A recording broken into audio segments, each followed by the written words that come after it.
What if we want there to be more than one criteria? What if it's full-time or part-time and they have to be this, or they have to be in the year this, or they have to have had this many months service? What we actually want it to do now is there's more than one criteria. So we're going to use a COUNTIFS, which is multiple, plural. We've got the S on the end of our formula, which means plural options. So in this occasion, this looks very complicated. We're going to break it down step by step. What it basically says is, here's my formula. This part is, where do you want me to look? And I'm saying I want you to look in column A if, now here, I could put speech marks 2022, or I can get it to point to a cell that's got the right information in it. What's the next range you want me to look at? I want you to look at range D. And what do they have to have? Well, they have to be a contractor.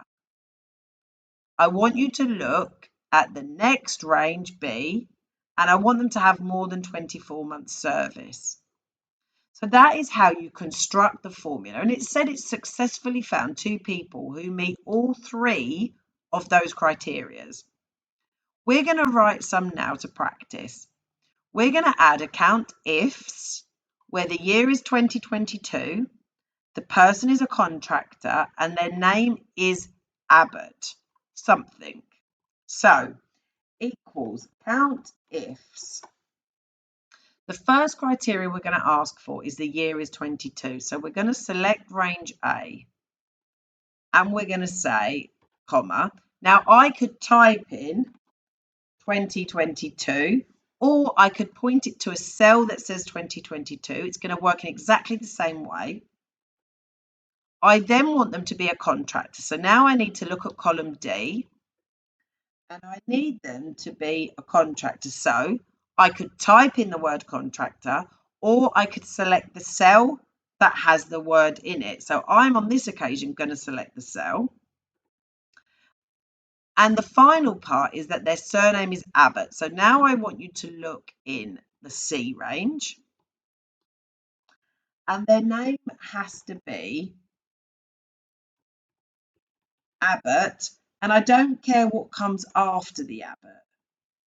It doesn't matter what letters come after the word Abbott. I just want you to find the fact that their surname is Abbott.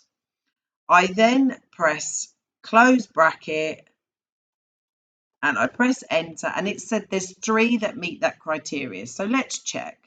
We were looking in the range of 22 and they had to be a contractor. So it could only be one of these 3. And their surname had to be Abbott, and all of these people meet that criteria, therefore there are 3. Finally, before we sign off, let's try that again, but now we're going to add the condition whereby they must have more than 30 months service. We could write it all out again, or we can simply fix our formula using $signs. And so I'm going to do that on this occasion. And I'm going to make it fixed in terms of the column and of the row.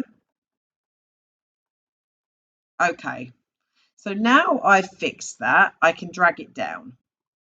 And of course, the formula is exactly the same as the row above, so it's telling me 3. However, I want to add another criteria, so I simply just carry on building at the end. And now it says criteria 4. And after that, it would say criteria 5. There are no limit to the amount of criteria that you can put. But we want to, on this occasion, say, look in column B, and I want it to be more than 30 months service. I then press enter, and it says there's 2. Because if we look at these people, this person has not had more than 30 months. There is only George and Ian that do meet the criteria, so it's successfully told us now there's only 2. What a fabulous formula. So helpful. So incredible to be able to use it to analyse your data in lots of different ways and getting it to really meet specific criteria that you're looking for. I hope you found it helpful, and I look forward to seeing you on the next